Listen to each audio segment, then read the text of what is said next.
નમસ્કાર, ગુજરાત હવામાન સમાચારની અંદર આપનું હાર્દિક સ્વાગત છે. મિત્રો, પૂર્વ ભારતના ભાગની અંદર ચોમાસાની શરૂઆત થઈ ગઈ છે. હવે અખાત્રીજના દિવસો વીત્યા પછી ગુજરાત રાજ્ય અને ભારત દેશની અંદર મહત્વની આગાહી સામે આવી છે.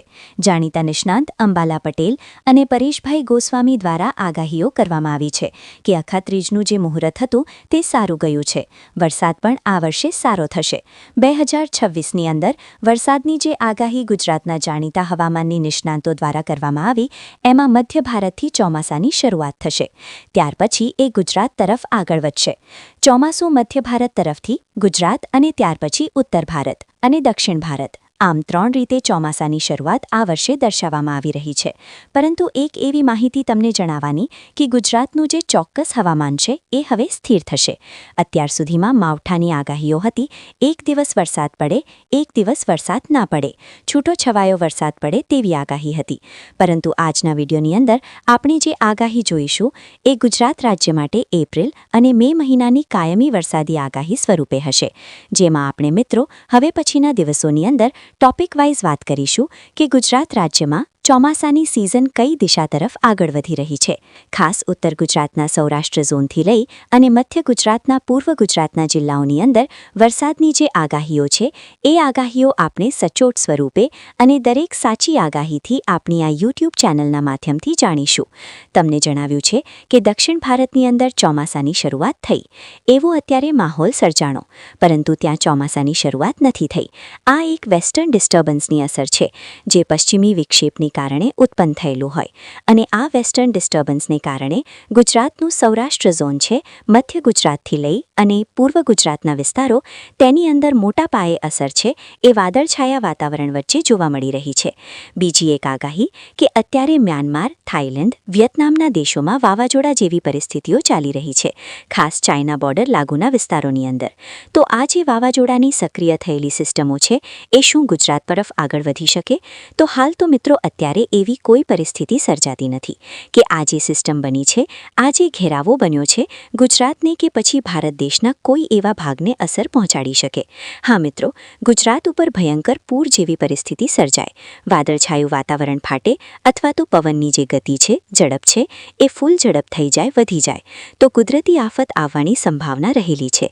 પરંતુ તે પહેલાં ઘણા બધા વિસ્તારો એવા હોય છે કે જિલ્લાઓ હોય છે કે ત્યાં વરસાદી સિસ્ટમ પાણી પહેલાં પાળ બાંધેલી હોય. હવે આ વસ્તુ ગુજરાતના ઘણા બધા જિલ્લાઓની અંદર સૌરાષ્ટ્ર સ્વરૂપે આગળ જણાવે તો માવઠું અને અસર ગુજરાતની અંદર કોમન થઈ ગઈ, સામાન્ય થઈ ગઈ છે આ બાબત. કારણ કે વરસાદ અને માવઠું છે એ ક્યારે પણ આવી શકે, કોઈ પણ તારીખે આવી શકે.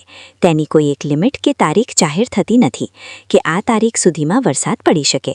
હા મિત્રો, આગાહી હોય, વરસાદ પડી શકે તેની આગાહી હોય, પરંતુ ફાઇનલ એવું ડિસિઝન ના હોય કે આ જિલ્લાની અંદર એટલા વાગે વરસાદ પડશે, અથવા તેની વચ્ચે જે પણ કરારનામું થયું હોય તે પણ ભોગવવું પડશે. અને બીજો એ કે અરબ સાગર અને દરિયાકાંઠાના વિસ્તારોને ટાઈપ હોય, તો આપણે અરબ સાગરના દરિયાકાંઠાના વિસ્તારોને જ લોકેશન સ્વરૂપે આગળ લવાય તો ગુજરાતનું પણ છે એ મેપ નિરીક્ષણમાં આવે અને ભયંકર પૂર જેવી પરિસ્થિતિ પણ સર્જાઈ શકે. તો એના માટે તમે શું કોલ ફેરી લો છો? ટ્રાન્સફર ફી કે પછી કોઈ પણ પ્રકારનું પેઆઉટનું કામ હોય, તો એના વિશે આપણે જે છે એ ફૂલ સપોર્ટ કરીએ. અને સપોર્ટ કરવા બાબતે એવું નહીં કે ગુજરાતનું અધવચ્ચે મેળી દેવું.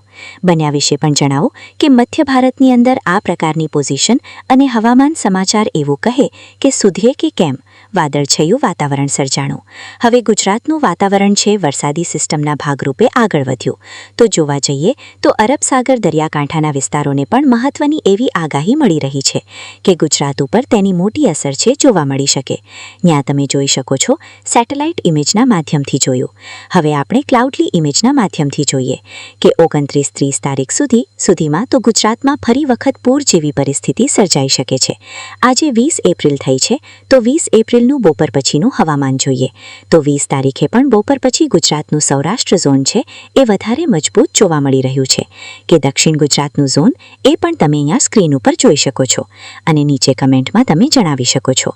હા, પરંતુ મધ્ય ભારતની અંદર જો લો પ્રેશર સિસ્ટમની સક્રિય થયેલી વાતાવરણની અસર છે એ ગુજરાતને અસર પહોંચાડશે, તો 1-2 દિવસની અંદર મધ્ય ગુજરાત, દક્ષિણ ગુજરાત અને પૂર્વ ગુજરાતના ભાગોની અંદર વરસાદ છે એ ખાબકશે. હવે આ વરસાદ પડવાની લઈને જે સ્થિતિ દર્શાવવામાં આવી છે, મુખ્યત્વે બે ભાગ એના દર્શાવવામાં આવ્યા છે, તે પણ આજે જોઈ લઈએ.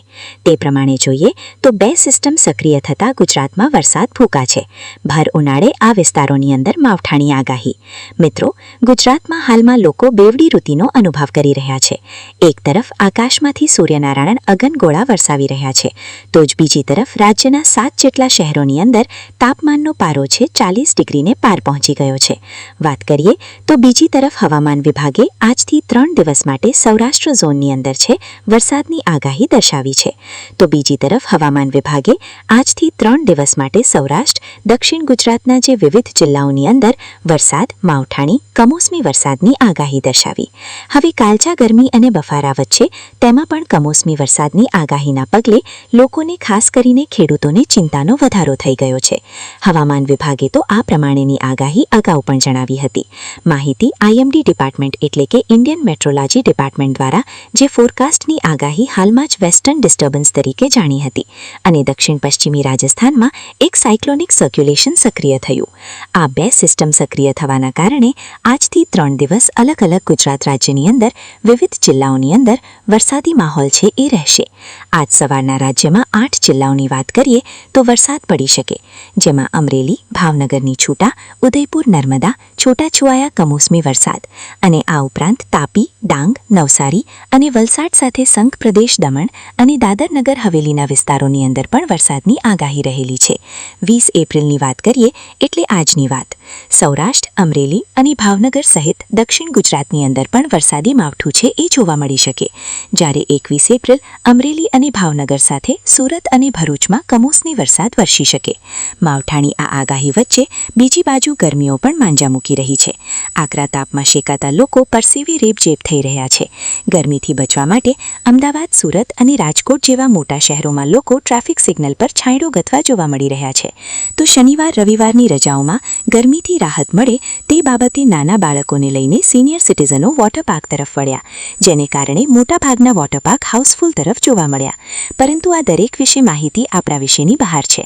આપણે તો ગુજરાત રાજ્ય ઉપર ભયંકર પૂરની પરિસ્થિતિ, વરસાદની આગાહી અને હવામાન સમાચાર ચોખ્ખું રહે તે માટેની આગાહી કરીશું અને તે માટેની જ બેઠક કરી છે, જેથી કરી આવનારા સમયની અંદર તમારે નડે નહીં અથવા ગુજરાતના દરિયાકાંઠાને નડે નહીં. વરસાદી સિસ્ટમ અત્યારે આ પ્રકારની હોય છે. વાતાવરણ સૂનું રહે, સૂકું રહે અને ગુજરાતનું સ્ટેટ ઓફ લેવલ વધે. જેમાં તમે જો સારું પરફોર્મન્સ કરો તો તમને પણ ઇનામ આપવામાં આવશે. તમારા ગુરુ જે પણ હશે એમને પણ ઇનામ આપવામાં આવશે અને તમને ચિંધનાર જે વ્યક્તિ છે કે આ વ્યક્તિ પાસેથી લેવો, તો એ વ્યક્તિને પણ માહિતી સ્વરૂપે એકાદ બે વિસ્તારની અંદર લોકેશન છે એ આપવાની આગાહી અત્યારે ચાલતી હતી. હવે પછી આગળ શું થાય તેના વિશેની માહિતી આપણે આવતીકાલના વિડીયોની અંદર જોશું.